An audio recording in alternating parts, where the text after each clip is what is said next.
শুধু মাটির গন্ধ আর ধান ক্ষেতের গন্ধ পাচ্ছি। তোর বোকা, এটা শাহী বিরিয়ানি আর কাবাবের গন্ধ। বাতাসটা আমাদের বাড়ির দিক থেকেই আসছে। জানিস, আজ বাবা ঢাকা থেকে বাবুর্চি এনেছেন। সকাল থেকে বিশাল আয়োজন চলছে। আমার তো আসরের নামাজে দাঁড়ানোর পর থেকে শুধু ইফতারের কথা মনে পড়ছে। নামাজের সময় খাবারের কথা ভাবছিলি? নামাজের তো আল্লাহর কথা ভাবতে হয়। আরে ওসব বাদ দে, রোজা রেখেছি, খিদে তো লাগবেই। শোন, আজ আমাদের টেবিলে কি কি থাকছে জানিস? খাসির লেগ রোস্ট, আস্ত মুরগির গ্রিল, রেশমি জিলাপি, আর ফলের তো কোনো শেষ নেই। বাবা বলেছে এবার রমজানে আমাদের ইফতার হবে গ্রামের সেরা ইফতার। কেউ আমাদের সাথে পাল্লা দিতে পারবে না। আল্লাহ তোদের রিজিকে অনেক বরকত দিয়েছেন। দোয়া করি তোরা যেন সুস্থভাবে ইফতার করতে পারিস। শুধু দোয়া করবি? হিংসা হচ্ছে না? সত্যি করে বলতো, তোদের ইফতারে আজ কি স্পেশাল থাকছে? নাকি সেই রোজকার মতো পাল্টাবাদের কোনো ভার্সন? হিংসা হবে কেন? আল্লাহ যাকে যা দেন তাতেই কল্যাণ। আর আমাদের ইফতার, মা সকালে বলেছিলেন ঘরে একটু পোলাওয়ের চাল আর মুগ ডাল আছে। মাটির চুলায় মা পাতলা খিচুড়ি রাখবেন। আর আমাদের গাছে দুটো পেয়ারা পেকেছে, মা ওগুলো পেরে রেখেছেন, সাথে ঠান্ডা পানি। কি বলছিস? সারাদিন না খেয়ে থাকার পর সন্ধ্যায় শুধু খিচুড়ি আর পানি? ছি, এটা কোনো জীবন হলো? আমার তো ভাবলেই গা গুলিয়ে আসছে। ঋতু, কষ্টের কথা বলছিস কেন? রোজা তো কষ্টের জন্য নয়, সংযমের জন্য। আর ইফতারের আনন্দ খাবারই নয়, তৃপ্তিতে। মা বলেন হালাল রুজিতে সামান্য পানি দিয়ে ইফতার করলেও যে শান্তি পাওয়া যায়, হারাম বা অহংকারের বিরিয়ানিতে সেই শান্তি নেই। তোর এই ফিলোসফি আমার মাথায় ঢোকে না। তুই তোর খিচুড়ি আর পেয়ারা নিয়ে থাক, আমি চললাম আমার শাহী মহলে। দেরি হলে আবার গরম গরম জিলাপিটা মিস হয়ে যাবে। সাবধানে যাস।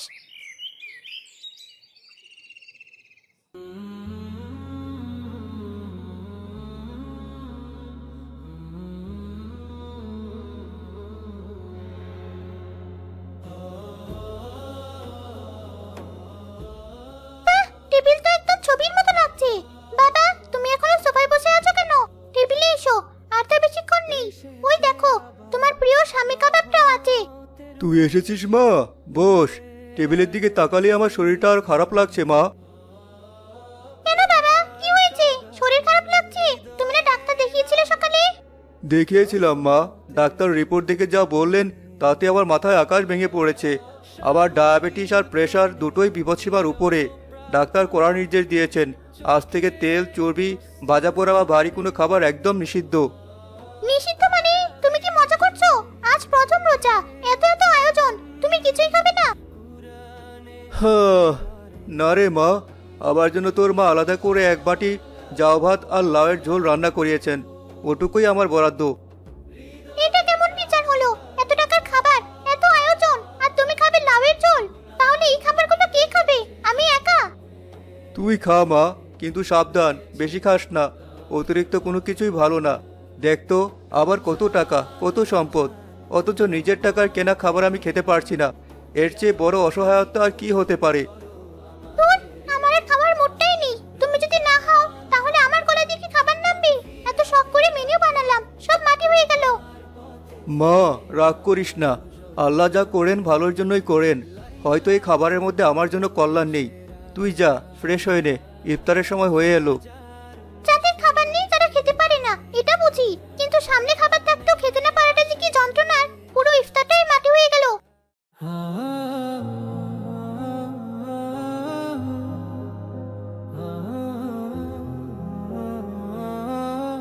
মা, দেখো খিচুড়ির রংটা কি সুন্দর হয়েছে, আর ঘ্রাণটা তো পুরো ঘর মাতিয়ে দিয়েছে। আমার তো মনে হচ্ছে এখনই খেয়ে ফেলি। মা, সবর কর। রোজাদারদের জন্য এই অপেক্ষার সময়টা অনেক দামি। এই সময় আল্লাহ বান্দার দোয়া কবুল করেন। খিচুড়িটা ঢেকে রাখ। আচ্ছা মা, তোমার কি বাবার কথা মনে পড়ছে? বাবা যখন বেঁচে ছিল তখন তো সে বাজার থেকে জিলাপি আর বেগুনি নিয়ে আসতো। হ্যাঁ মা, মনে তো পড়েই। তোর বাবা খুব সাদাসিধে মানুষ ছিলেন। তিনি বলতেন, রেহানা, ইফতারের খাবার কম থাকলেও সমস্যা নেই, যদি হৃদয়ে ভালোবাসার শুকরিয়া থাকে। আজ তোর বাবা নেই, আমাদের সামর্থ্যও কমে গেছে। কিন্তু দেখ, আল্লাহ আমাদের অনাহারে রাখেননি। এই যে গরম খিচুড়ি, এটা কত বড় নিয়ামত। মা, খেজুর তো মাত্র দুটো। তুমি একটা খাবে, আমি একটা খাবো। কিন্তু আমার খুব ইচ্ছে করছিল যদি আরেকটু বেশি থাকতো। মন খারাপ করিস না, জান্নাতে আল্লাহ তোকে অফুরন্ত খেজুর খাওয়াবেন। দুনিয়ার এটুকু অভাব আসলে আমাদের পরীক্ষার অংশ। আমরা যেন অকৃতজ্ঞ না হই। তুমি ঠিক বলেছ মা, আমি আর মন খারাপ করব না। তুমি দোয়া করো মা। এই সময় কে এলো মিনা? দেখ তো মা, দরজাটা খুলে। আসসালামু আলাইকুম দাদু, আপনি কাকে খুঁজছেন? ওয়ালাইকুম আসসালাম মা। আমি পাশের গ্রাম থেকে আসছি।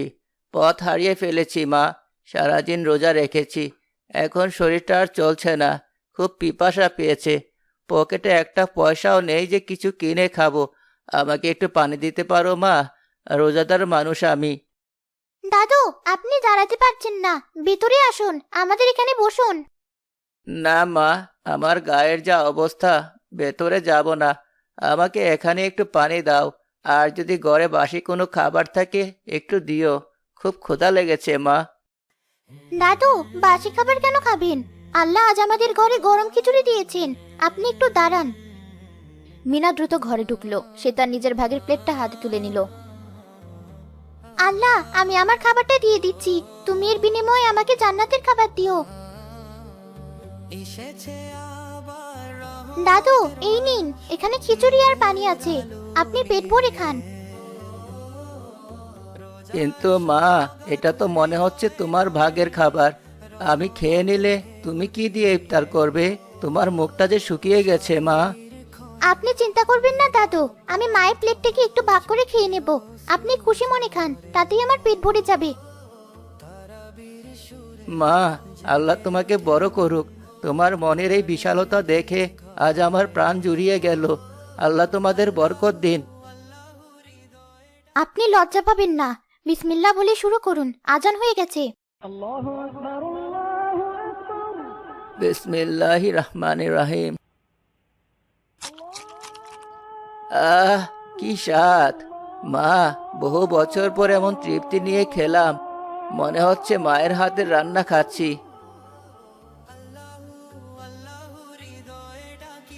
আচ্ছা, আগে জিলাপিটা খাই নাকি কাবাবটা? খুব মজা হয়েছে, কিন্তু বাবা, তুমি শুধু পানির গ্লাস হাতে বসে আছো। তুই খা মা, আমার দিকে তাকাতে হবে না। আমার প্রেশারটা মনে হয় আরেকটু বেড়েছে। মাথাটা কেমন ঝিমঝিম করছে। বাবা, আমার কেমন যেন অস্বস্তি লাগছে, মনে হচ্ছে খাবারে অতিরিক্ত তেল, আর একা একা খেতে একদম ভালো লাগছে না। জোর করে খাস না মা, নষ্ট হলে হোক, শরীর আগে। ধুর, কিচ্ছু ভালো লাগছে না, এত খাবার অথচ মনের মধ্যে কোনো শান্তি নেই, পরিবেশটা কেমন যেন কোমট হয়ে আছে।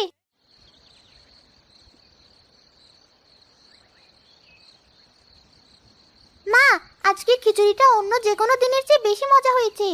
হবে না কেন, এতে যে একজন রোজাদারের দোয়া মিশে আছে।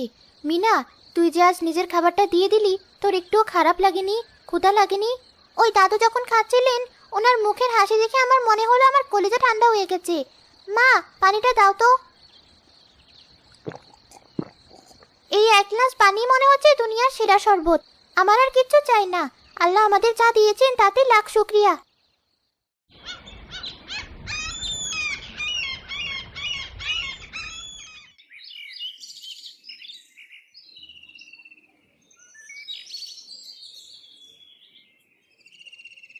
কিরে রিতু, তোকে এমন দেখাচ্ছে কেন?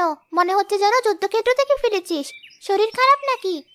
আর বলিস না, কাল ইফতারের পর থেকে আমার উপর দিয়ে ঝড় বয়ে গেছে। কেন, কি হয়েছে? লোভ মিনা, লোভ। কাল টেবিলে এত পদের খাবার ছিল, আমি কোনটা রেখে কোনটা খাবো বুঝতে পারছিলাম না। সব একটু একটু করে টেস্ট করতে গিয়েই বিপত্তি। ইফতারের আধা ঘন্টা পর থেকেই শুরু হলো পেটে ব্যথা আর বমি। সারা রাত ঘুমাতে পারিনি, সেহরিতেও উঠতে পারিনি, শুধু পানি খেয়ে রোজা রেখেছি। ইস, খুব কষ্ট হয়েছে তোর। আসলে সারাদিন খালি পেটে থাকার পর ভাজা পোড়া খাওয়া ঠিক না। শুধু কি তাই, বাবা অসুস্থতার জন্য কিছুই খেতে পারলেন না, আর আমি অসুস্থ হলাম কি? শেষমেশ এত দামি খাবারগুলো সব নষ্ট হলো। সকালে কাজের বুয়া সব ডাস্টবিনে ফেলে দিয়েছে। খুব অপরাধ বোধ হচ্ছে। খাবারের অপচয় হলো, আবার খেয়ে শরীরও খারাপ হলো। আল্লাহ মাফ করুন। আসলে কি জানিস, আমাদের পেট ভরার জন্য খুব সামান্য খাবারই যথেষ্ট। আচ্ছা মিনা, সত্যি করে বল তো, তোদের ইফতার কেমন ছিল? তুই তো বলেছিলি সামান্য খিচুড়ি, তোর কি খুব কষ্ট হয়েছে? বিশ্বাস কর রিতো, আমার জীবনের সেরা ইফতার ছিল গতকাল। পেট হয়তো পুরোপুরি ভরেনি, কিন্তু মনটা কানায় কানায় পূর্ণ ছিল। সেটা কি করে সম্ভব? ইফতারের ঠিক আগে একজন ক্ষুধার্তবৃত্ত ভিক্ষুক এসেছিলেন। আমি আমার ভাগের পুরো খাবারটা ওনাকে দিয়ে দিয়েছিলাম। উনি যখন দোয়া করছিলেন, তখন মনে হলো আল্লাহ আমার উপর খুব খুশি হয়েছেন। রাতে আমি খুব আরামে ঘুমিয়েছি। তুই তো নিজের খাবার দিয়ে দিলি, আর আমি আমি এত খাবার থাকতেও শান্তি পেলাম না, উল্টো অসুস্থ হলাম। শান্তির ত্যাগেরই তো, ভোগে নয়। আমি হেরে গেছি মিনা। দামি খাবার, বড় বাড়ি, এসব দিয়ে আমি যা পাইনি তুই ভাঙা করে থেকেও তা পেয়েছিস। আমি শুধু পেট ভরতে চেয়েছি, আর তুই চেয়েছিস আল্লাহকে খুশি করতে। আমি আজ বুঝতে পারছি সুখ বিরিয়ানিতে নেই, সুখ আছে ভাগ করে খাওয়ার মধ্যে। তুই মন খারাপ করিস না বান্ধবী, আল্লাহ তোকে বোঝার তৌফিক দিয়েছেন, এটাই বড় কথা। এখনো তো পুরো রমজান মাস বাকি, তুই চাইলে অনেক কিছু করতে পারিস। হ্যাঁ বাকি, আমি এই বাকি সময়টা নষ্ট করব না। আমি আজই বাবার সাথে কথা বলবো, আমাকে কিছু একটা করতেই হবে। এই স্বার্থপরের জীবন আমার আর ভালো লাগছে না।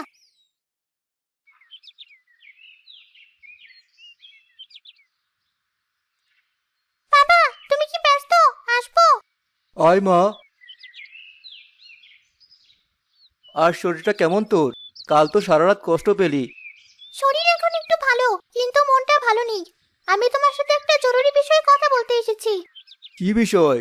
আবার কি কোনো দামি খাবারের বায়না, নাকি নতুন ঈদের জামা? না বাবা, আমি আর কোনোদিন দামি খাবারের বায়না করব না। আমি চাই আজ থেকে আমাদের ইফতারের মেনু এবং নিয়ম দুটোই পরিবর্তন হোক। নিয়ম পরিবর্তন মানে কি বলতে চাইছিস? বাবা, গতকাল আমাদের বাড়িতে খাবারের পাহাড় ছিল, কিন্তু খাওয়ার মানুষ ছিল না। খাবারগুলো পচে নষ্ট হয়েছে। অথচ আমার বান্ধবী মিনা গতকাল নিজের ভাগের খাবার এক ভিক্ষুককে দিয়ে অর্ধেক পেটে রোজা ভেঙেছে। তবুও ওরা আমাদের চেয়ে অনেক বেশি শান্তিতে আছে।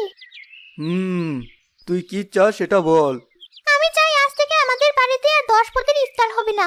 আমরা সাধারণ খাবার খাবো, যা স্বাস্থ্যের জন্য ভালো। আর তুমি ইফতারের জন্য যে বড় বাজেট রেখেছো, তার অর্ধেক টাকা আমাকে দাও। টাকা দিয়ে কি করবি? আমি ওই টাকা দিয়ে মিনাদের মতো যারা গরিব, যারা ভালো করে ইফতার করতে পারে না, তাদের জন্য ইফতারের ব্যবস্থা করব। না করো না, গতকাল খাবার খেয়ে যাওয়ার পর থেকে আমার নিজেকে খুব অপরাধী মনে হচ্ছে। মা, আমি সারা জীবন ভেবেছি টাকা দিয়ে সব সুখ কেনা যায়, তাই তোদের জন্য দামি খাবার এনেছি, দামি পোশাক এনেছি। কিন্তু তুই আজ আমাকে শিখালি যে টাকার চেয়ে মনের বড়লোক হওয়া বেশি জরুরি। তুমি রাজি বাবা? রাজি মানে? আমি আলবত রাজি। আজ থেকেই ব্যবস্থা হবে। তুই বাবুর্চিকে বল সাধারণ খিচুড়ি আর শরবত বানাতে, কিন্তু পরিমাণ হবে অনেক বেশি। আজ আমাদের বাড়ির গেট সবার জন্য খোলা থাকবে। গ্রামের কেউ যেন আজ না খেয়ে থাকে, সেই দায়িত্ব আমাদের। ধন্যবাদ। দেখবি আজ আমাদের ইফতারে কি শান্তি লাগে। যা মা, আয়োজন শুরু কর। আল্লাহ তোর মনের নেক আশা পূরণ করুন। শাহরিয়ার চৌধুরীর বাড়ির সামনে ইফতারের ঠিক আগে গ্রামের খেটে খাওয়া মানুষ, রিকশাওয়ালা, এতিমখানার শিশু আর গরিব মায়েরা সারি বেঁধে বসে থাকে। মিনা ও তার মা রেহানাও সেখানে আসেন। শাহরিয়ার চৌধুরী এবং ঋতু নিজ হাতে সবাইকে খাবার পরিবেশন করে। কি রে মিনা, কেমন লাগছে আজকের আয়োজন? ঋতু, এটা তো স্বপ্ন মনে হচ্ছে। গতকাল তুই ছিলি এক অহংকারী রাজকন্যা, আর আজ তুই সবার খাদেম। আল্লাহ মানুষকে কত দ্রুত পরিবর্তন করতে পারেন। তোকে নিয়ে আমার গর্ব হচ্ছে বান্ধবী। সব তোর জন্য।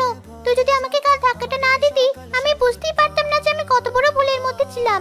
দেখ, বাবাকে কতটা খুশি দেখাচ্ছে। বাবা অসুস্থ, তবুও সবার সাথে বসে গল্প করছেন। প্রিয় গ্রামবাসী ভাই ও বোনেরা, আপনারা সবাই আমার মেহমান নন, আপনারা আল্লাহর মেহমান। এতদিন আমি ভুল পথে ছিলাম, একা খেয়ে সুখ খুঁজছিলাম। আবার মেয়ে ঋতু আমাকে সঠিক পথ দেখিয়েছে। আজ আপনারা আমাদের সাথে ইফতার করছেন, এটা আমার সৌভাগ্য। আপনারা দোয়া করবেন আমাদের জন্য। জানিস মিনা, আজ কাবাব নেই, কোনো রোস্ট নেই, শুধু খিচুড়ি, খেজুর আর শরবত। কিন্তু আমার মনে হচ্ছে আজ আমি পৃথিবীর সবচেয়ে দামি ইফতার সামনে নিয়ে বসেছি। আজ তোর খাবারে ভালোবাসার মশলা মেশানো আছে, আর আছে আল্লাহর রহমত। সবাই বিসমিল্লাহ বলে শুরু করুন। মিনা ঠিকই বলেছিল, তৃপ্তি পেটে নয়, অন্তরে। আর সেই অন্তর ভরে ওঠে যখন আমরা সবাই মিলে ভাগ করে খাই। এটাই রমজানের আসল শিক্ষা।